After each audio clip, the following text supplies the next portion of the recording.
this is the little community of Porch.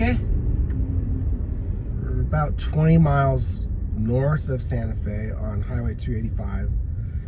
You can see part of the Badlands up there.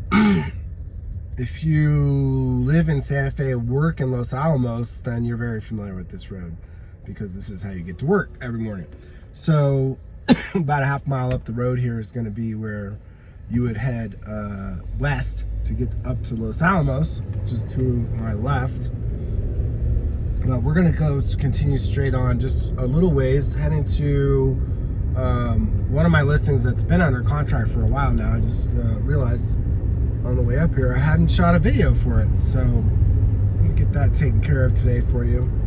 I'll show you the special features of this property that's in the Espanola Valley. It's on 3 acres, and horses would be allowed for sure. And it backs up to like 18,000 acres of BLM land. So you have a big backyard to play in, basically.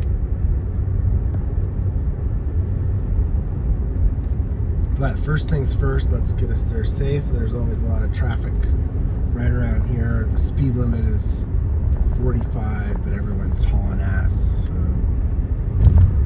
you do want to make sure you try to go the speed limit. Oh, just passing the Cities of Gold Bowling Center. For a long time, that was the only bowling alley that was kind of close to Santa Fe.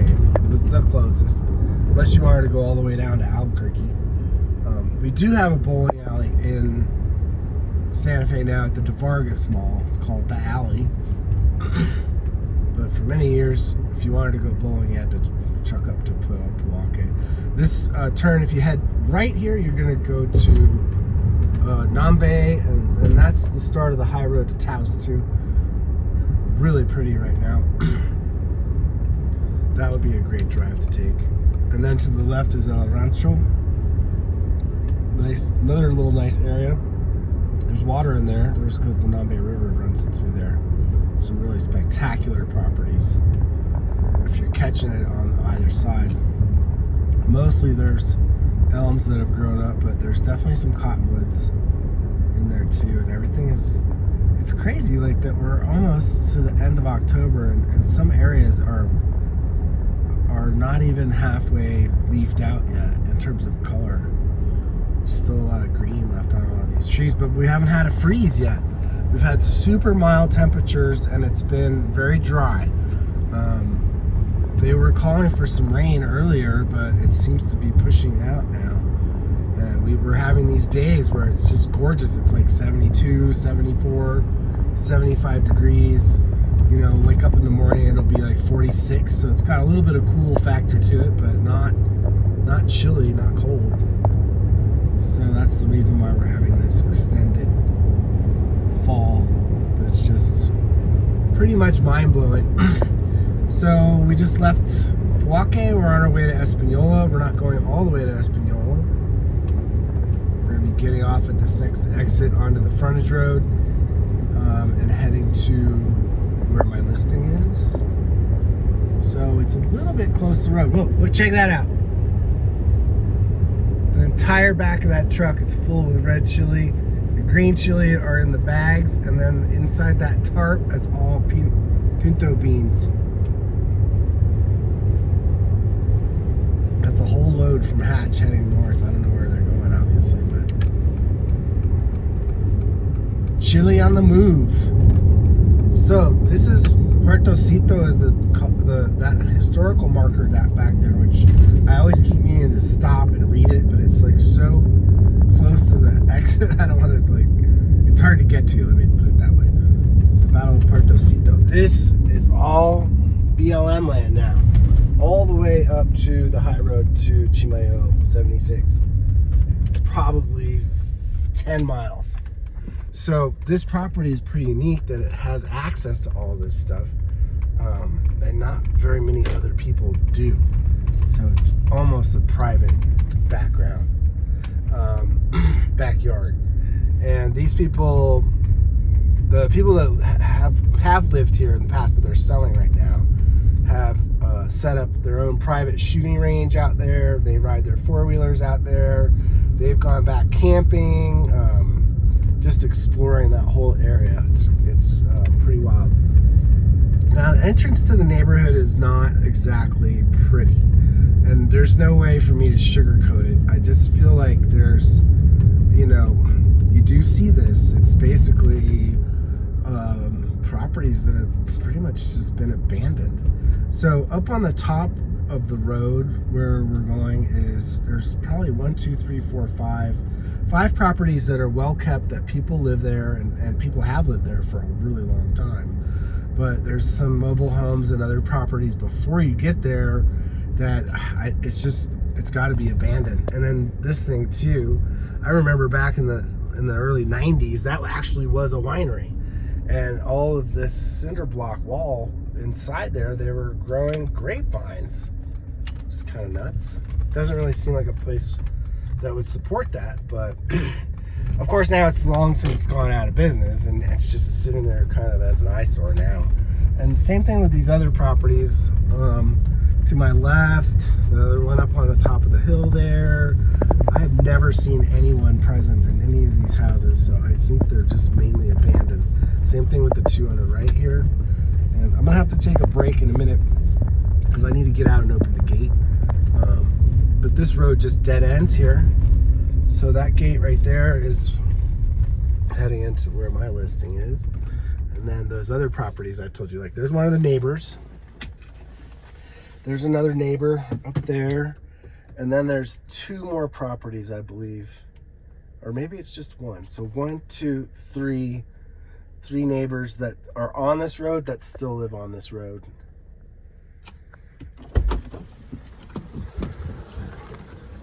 But it's cool. It kind of sits up here. You got some great views of all the mountain ranges. So give me a minute. I'm gonna pop this gate open and continue the tour for you. But there's the house dead ahead. All right, onward. So that's the property line right over there. See where that stake is? It's actually a little bit out in the road. We just had it flagged. It's 3 acres. It's pretty much a rectangle. You can see the property line going down that way. Then you have their pipe fence down there for the horse corral, which is that whole north end of the property. You have a couple of little shed shelter things. And then there's an arroyo that cuts through the property. So some of this is not really usable land. There's a little area over here. And then that fence is the property line on that side. Right here is the shop, which is 1,500 square feet. It's got its own power meter. It's pretty formidable, and there's auto lift in there. And then I'll hop out here and show you some more.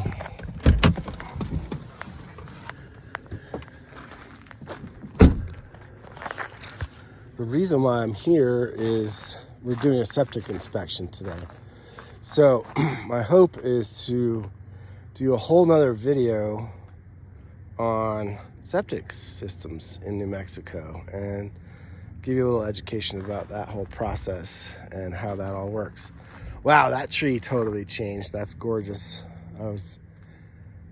That was not like that last time.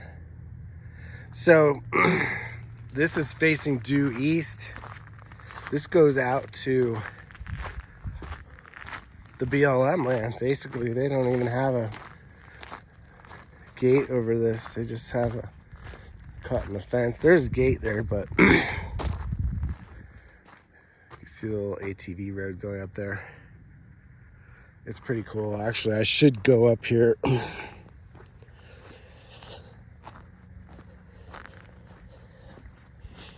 It's pretty unique geology. It's very, very soft and fine sand that that's what we're walking on here. Of course, it's dry as a bone. We haven't had any sort of rain lately.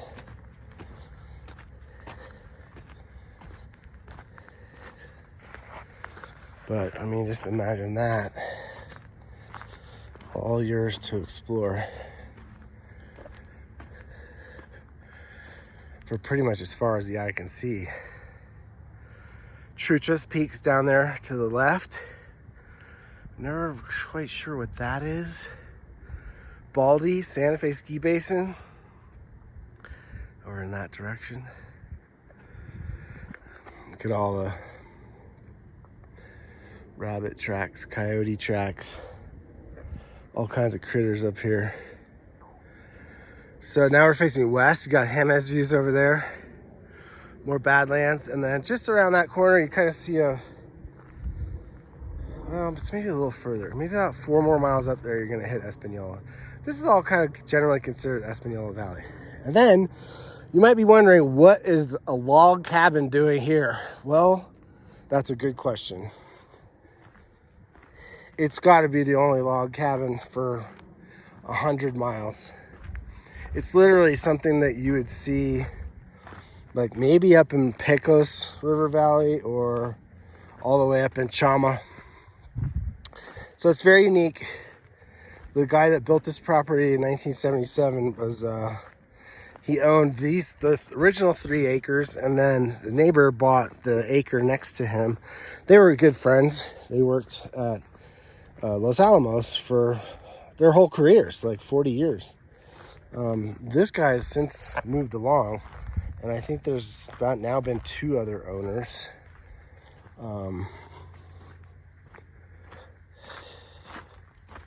So yeah, he ordered a kit from a log cabin company in Montana.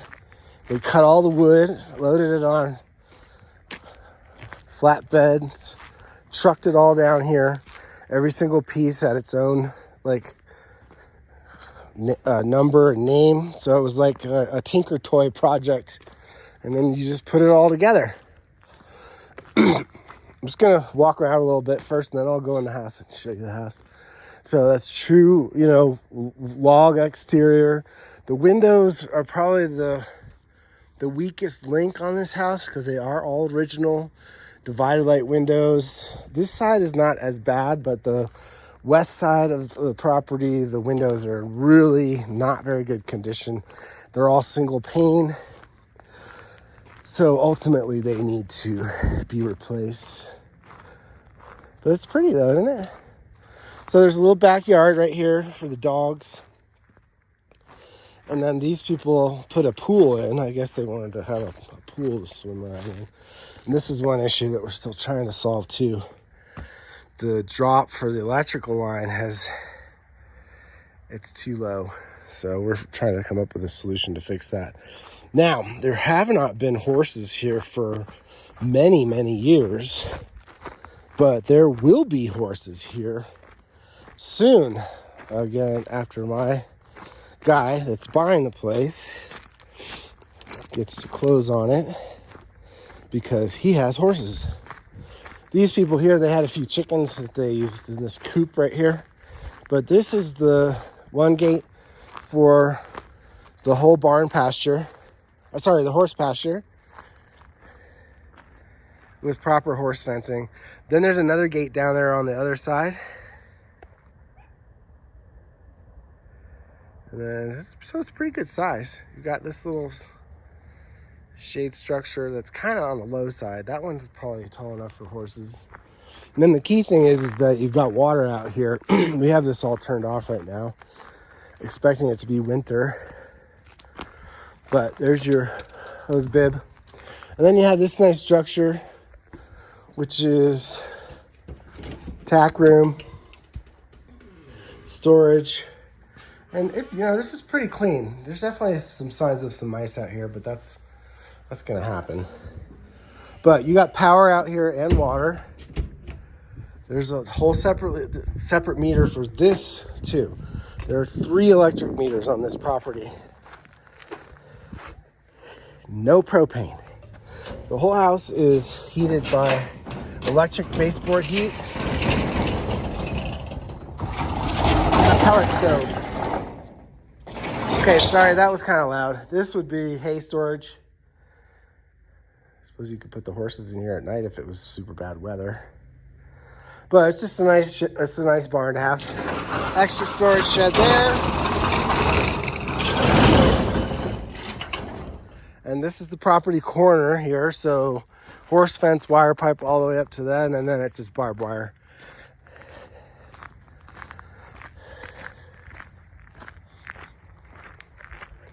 Down over there, you see that little green lid and a whole massive pile of weeds. It is where you're going to find a septic, so we'll be looking at that today.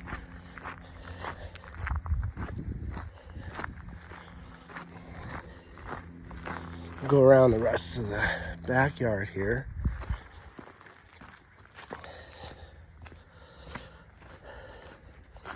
This is the dog yard. Jeez, you almost have to duck to get under that electric line now. So this is like a backyard area that was kind of a Mexico themed outdoor cooking kitchen area. This pool that's probably going to go. Haven't really figured out a solution to that yet, but and then so the siding is pretty good. He's maintained that. He's real sealed it and restained it, but you can see the windows need some love. All right, so let me head around this way and I'll head into the house.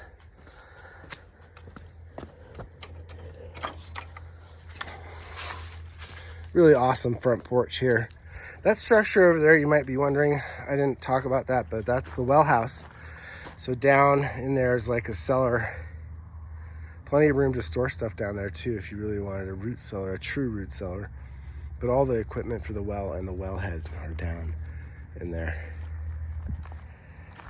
All right, let's head on in.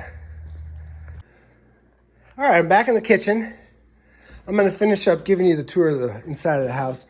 Pretty much done the outside, everything like that. So we're pretty covered. Now, I think we left off this built-in bar here. There were the blueprint plans. So there's 1 bedroom downstairs and 4 bedrooms upstairs. This back area could really be its own little private suite. It's got its own entrance. The back porch is right here. So here's the door. And then it's got a really nice bathroom. It's been updated. Toilet, 2 sinks, washer and dryer that are almost new. They're only like a year old. Tiled tub shower. And then you have an almost new water heater too. And keep in mind, still everything here is electric. There's no propane or natural gas at this property, nor is it none available. Shoot, I can't get that to go down. Anyways, it looks a little different, just so you know. You do have hot and cold water lines in, but you have electric lines coming in for service. That is an electric hot water heater. And then here's the downstairs bedroom, which does have carpet. By the way, this whole house is on a crawl space. So if you ever needed to do electrical upgrades or plumbing or anything like that, that's all accessible down in the crawl space. This is a really generously sized room. You can see the electric baseboards. I'm not going to open the windows, but you really got some nice views. Here's looking out north to the, oh, that's messing up the camera. Back out to the barn, to the horses and everything like that. And then 2 closets that actually connect through to the middle.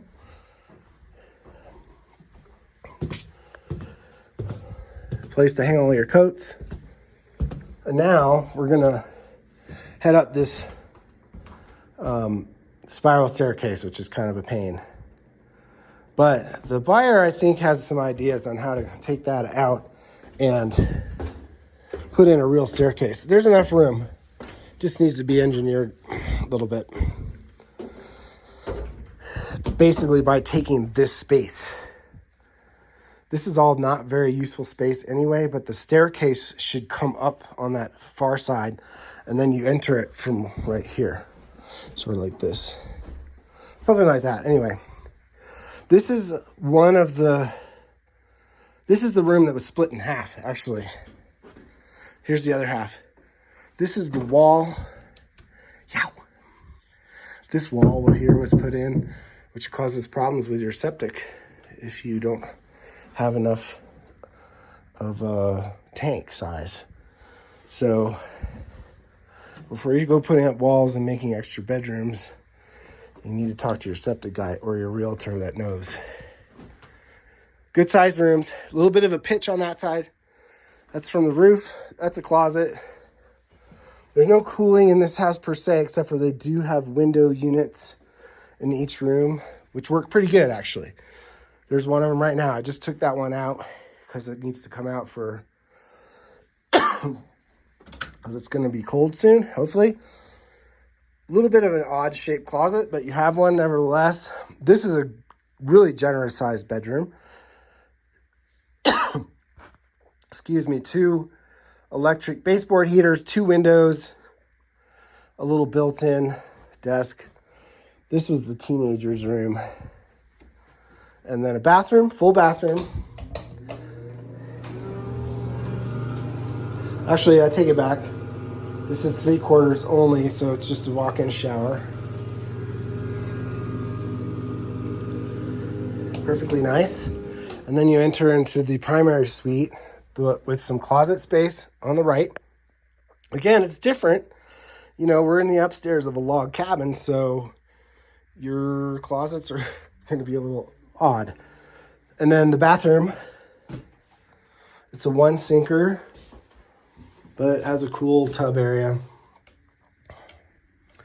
toilet, and then that post. And then the main living area, just almost like being in an A-frame cabin or something, right? I might do something about this carpet if this were my house, but it's perfectly fine.